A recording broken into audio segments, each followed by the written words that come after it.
Welcome to the Think Factory podcast. We got one question for you. What keeps you up at night?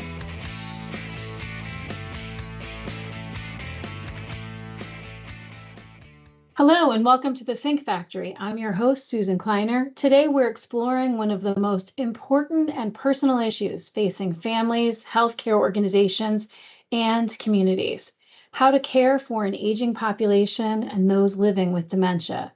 My guest today is Pam Brandon, founder of AGE-u-cate Training Institute and creator of Dementia Live, an internationally recognized experiential learning program that has helped millions better understand the realities of living with dementia. Inspired by her own experiences caring for parents with Alzheimer's and Parkinson's disease, Pam has become a leading voice in caregiver education and dementia awareness.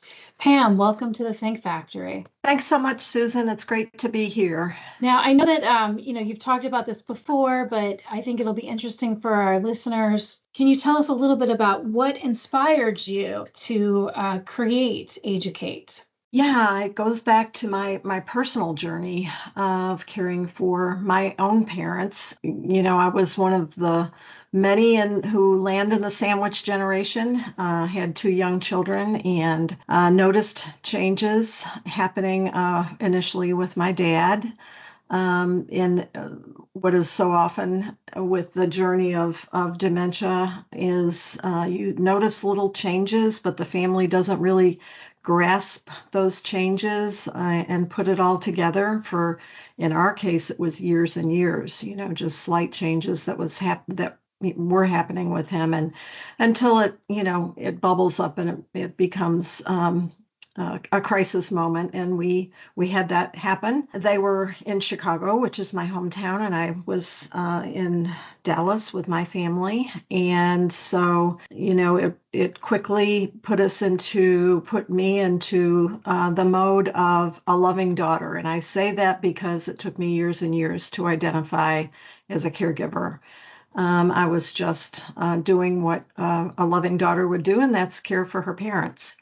So we went on that journey with my dad, if you will, call it that, for about 4.5 years until he passed away. And it was during that time, really, I was not as tuned in, I don't think, partly because I was a busy young mom, right? Yeah. Not really tuned in at that point to what was going on in the workforce and the challenges that I observed. But it wasn't until a few years shortly, I'll back up a little bit, after my dad passed away, it was just a very short time later that my mother was diagnosed with Parkinson's disease. And she chose to move here closer to my family. And that's when I really became very engaged on a daily basis with her care and learning how to be a healthcare advocate for her. And even though she didn't live with us, I was very involved. Parkinson's is a very complex disease. And I say to this day, but even more so back then, is the complications from the medications can be almost as stressful for the patient as well as the caregiver, because it really is, it changes day to day on how they respond to new medications and changes and whatnot. It was during that time, Susan, that I really was able to observe what I expected the healthcare side to be more educated on the complexities of Parkinson's, for instance, and really having support systems in place for me as a family caregiver. And that just was not out there. I did learn very quickly I educated myself and dug in to everything I could learn about Parkinson's. But I remember many things that took her to the emergency room in the hospital, and me being frustrated because they just didn't understand Parkinson's. Well, they didn't really. I can expand that out and say there was just a lot about the aging person that they were not, not to their fault. They just had not received education on. That said, that was a very long journey. That was 9 years of being her caregiver. And of course, during that busy time of my life with my children, I had no idea that this would all culminate in the workforce education and development that AGE-u-cate became.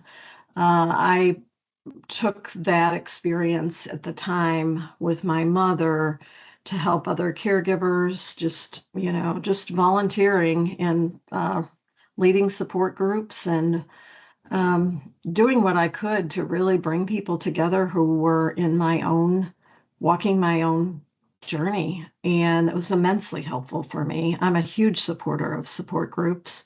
It really carried me through, and I know it helped many others as well. I can't say that there was any single light bulb moment when, goodness, I think I should start a company and create an experiential training program. It all kind of evolved from my journey back in 2008 of having the opportunity to develop family caregiver education programs and deliver them throughout the North Texas region to my longtime belief in the power of experiential education and seeing an experience an experience that would take people into the world of dementia could do for somebody. Part of what I feel like I've always been drawn to in addition to experiential education is, can we teach people in ways that will really make a difference? And is there a means by which people can not only have that aha moment, but lead them through the chance to connect with another person in human connection, right? We all these years later are still a human connection company. We do this by taking this program out to communities and putting people through in person and allowing them to share their stories with whomever is brought together in these small groups through the Dementia Live program. So I guess my core belief in the education, seeing the needs out there, all kind of converged over a matter of the years I was doing the family caregiver education. So it's interesting. I wish you could see my notes because I have big notes written here about it says connection and empathy, right? Because it seems to me that so much of that connection and experiential, not necessarily, some obviously experiential learning in this situation, I would imagine creates empathy, but experiential learning is bigger than that. It's not just empathy. And just so interesting. I know we hear about the importance of connection in so many ways, right? So many lived experiences. But so the connection here and through Dementia Live and the experiential learning is beneficial specifically with AGE-u-cate for, healthcare workers. How is it that, you take this program? What impact does it have on the workforce, specifically for our aging population? Can you tell me a little bit about what you've learned and what your clients have said, and what is the real life impact of this connection and experiential learning? Yeah, I think you worded everything just so perfectly, Susan, because this is an empathy building program at its core. And I will tell you that when we launched Dementia Live, despite years of trial and testing this, and you put it out there to the world, right? And you're like, okay, what is the response going to be? And one thing I have always done is listen very closely to our program partners in our business, but those who are leading the program, those who have gone through it, to really understand what has it done for you. And over the years, it's continually come down. Powerful. I've been in nursing or been caring for aging adults for 20 years, and I've never had this level of going through a very brief experience and coming out saying, I really had no idea how difficult it was until I went through Dementia Live. And so that translated very much to wow, when we can step into another person's world, it's just natural that we're building empathy, right? We're realizing they truly can't do what I thought they could do. Well, what does that lead to? That leads to walking that caregiver, whether they're a professional or family member, to saying, something as important as slowing down when you're talking to them, how can we better communicate? Let's slow down, give them time to process what we're saying, and vice versa. And we stick to very basic but powerful training tools and skill building tools that are attached to the Dementia Live program, so that every participant can leave with something that they can put into practice right away. And so it's the empathy building combined with let's keep this simple. And when we keep it simple, it's more powerful. Again, you learn that by listening to those who go through it and listening to the reactions. And quite frankly, 11 years later, I'm never thought we'd grow this fast or, have millions of people who have gone through it. But it continually comes back to, the same consistent messaging. And that is, this was powerful. This really made me think twice about how I approach someone living with dementia, or how I engage in conversation, or, and just all kinds of things that you hear. I mean, it can affect somebody at a very emotional level, as you might imagine. And that goes for healthcare workers as well. Oh, no, I imagine. I mean, and we hear about the ongoing issues with, healthcare burnout and, issues that our healthcare workers have. I imagine getting this dose of empathy, this like rapid learning and experiential learning, would also ease some frustration, I imagine, that healthcare workers have, just like caregivers have, when dealing with something as stressful as dementia and aging, right? Like if you can take that in and get rid of some of the frustration, I think that it would help you and the person that you're serving.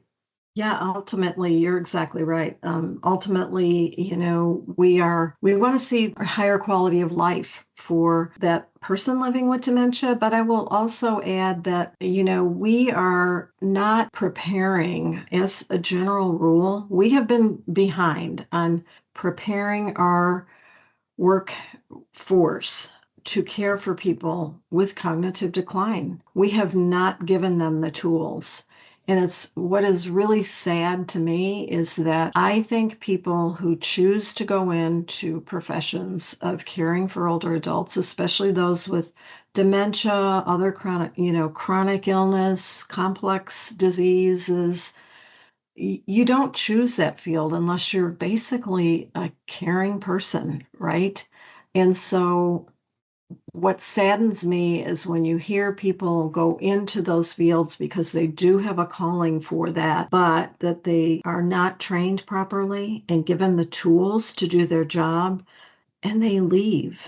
And they leave the profession that really, I think many times they were called to be in, because they're frustrated. Exactly what you said. If we would just give them those basic tools that would help them with their day-to-day engagement with that person, look at what we could prevent in terms of the caregiver turnover that we're facing, not just here, but that is a worldwide challenge. You talk about that. I mean, we have an aging population, and I know you touched on a little bit, but how prepared are we as our healthcare and senior living workforce for the coming dementia care demands? Are we prepared? We are definitely unprepared at so many levels. We have a gap right now of 23,000 geriatricians. In other words, we have 1/4 of the geriatricians we need for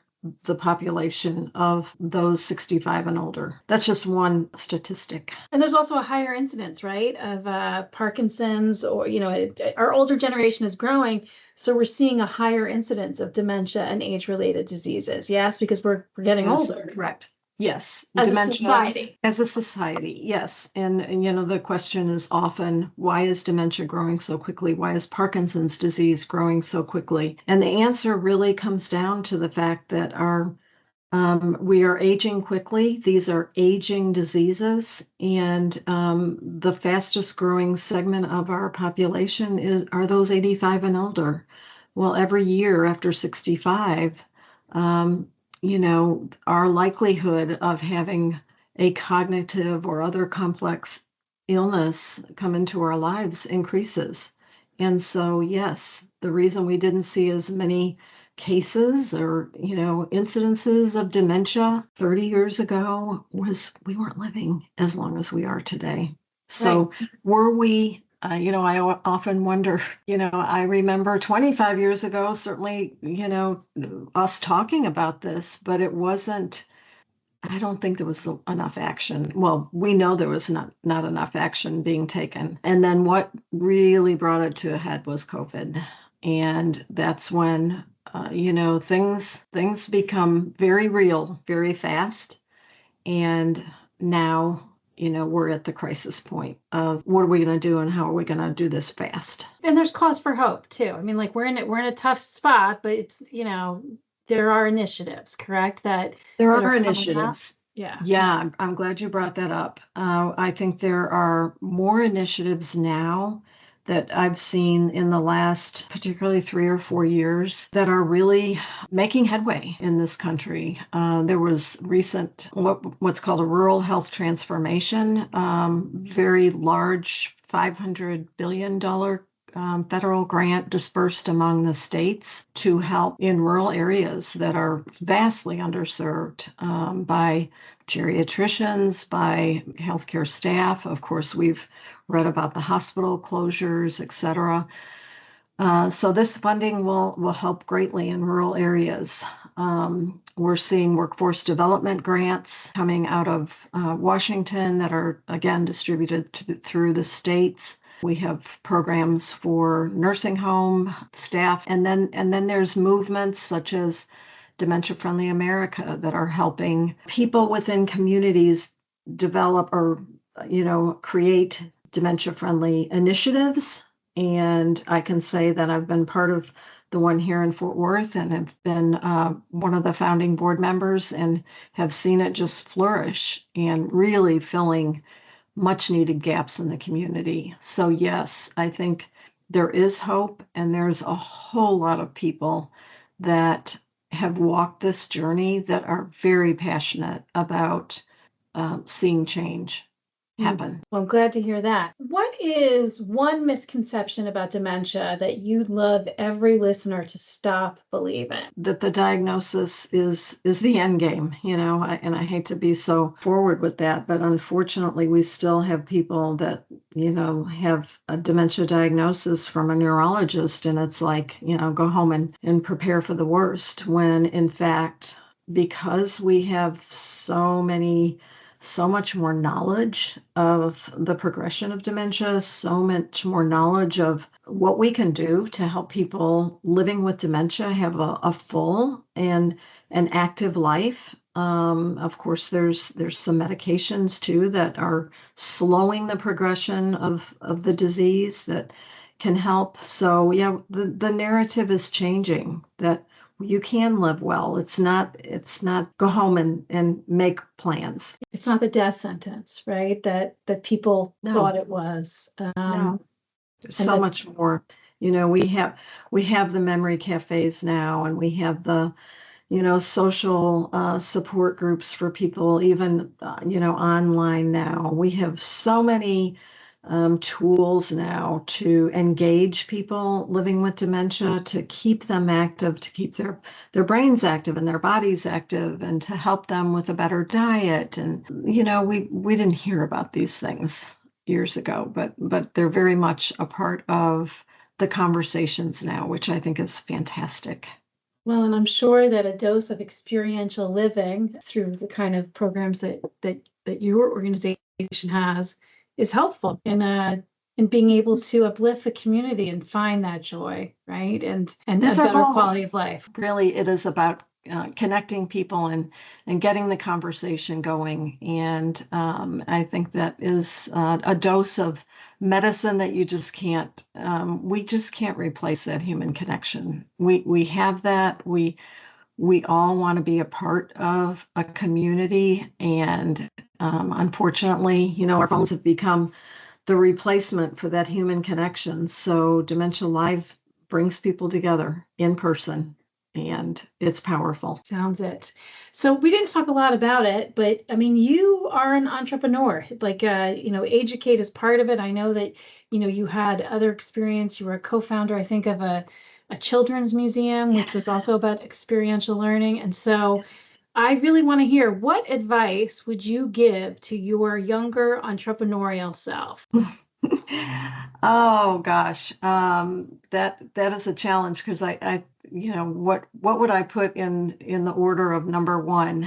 And I have to say that first, as many challenges with building a business. I mean, no doubt, at every turn you've got challenges ahead, and I think that every entrepreneur, at least those passionate entrepreneurs, they're ready for it. I certainly saw that in building our children's museum, and it was no different with this business. But I will say that more than one time, I've reminded myself, you know what? No matter how many challenges there are with growing this business, I'm doing it for a reason. I'm doing it, from a passion, from the experience I had. I know that it's helping others, but I have to remind myself it's not near as hard as the caregiving journey. Oh, wow. Yeah, I will say I wouldn't have traded those years for anything. It was, a blessing to me at so many levels to be, honored to care for my parents. I learned to accept my mistakes along the way, and you learn that as an entrepreneur as well. But it is the hardest journey that I think is people are not prepared for. And, all of us will be caregivers at some point in our lives, and most of us will not be prepared for it because it is very, very hard. So when I translate that to my challenges in running a business, it doesn't compare.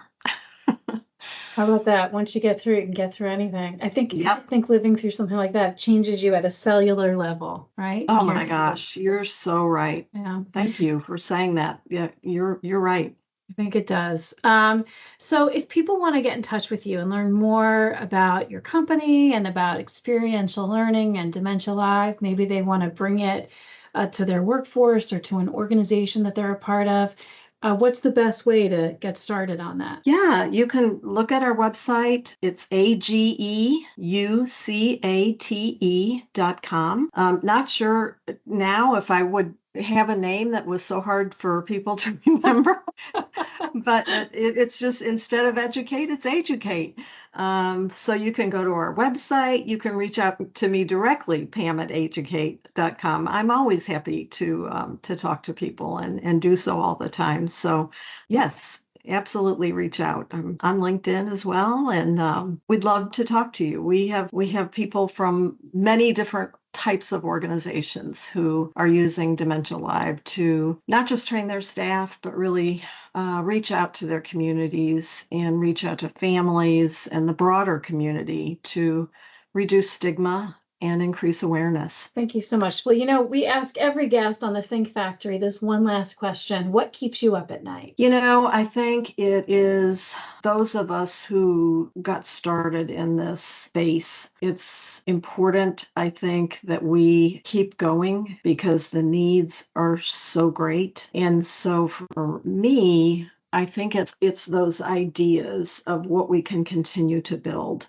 Not just what we can continue to build at AGE-u-cate, but how we can continue to build collaborations with others. I mean, I see no one as competition. I only see the possibility of more community collaborators, more collaborators at, at higher levels, public-private partnerships and whatnot. I think that's the only way we're going to see real change in this crisis that we're in. Well, thank you so much for sharing your story and your insights. What stands out for me with all of this is that, better care really begins with better understanding and compassion and connection. And through programs like Dementia Live and the work of AGE-u-cate, you're really helping people move beyond awareness to empathy, connection, and action. So remember, if you want to learn more about Pam and AGE-u-cate, visit AGE-u-cate.com. And thank you to our listeners for joining us on the Think Factory. If you enjoyed today's conversation, please subscribe, share the episode, and leave a review.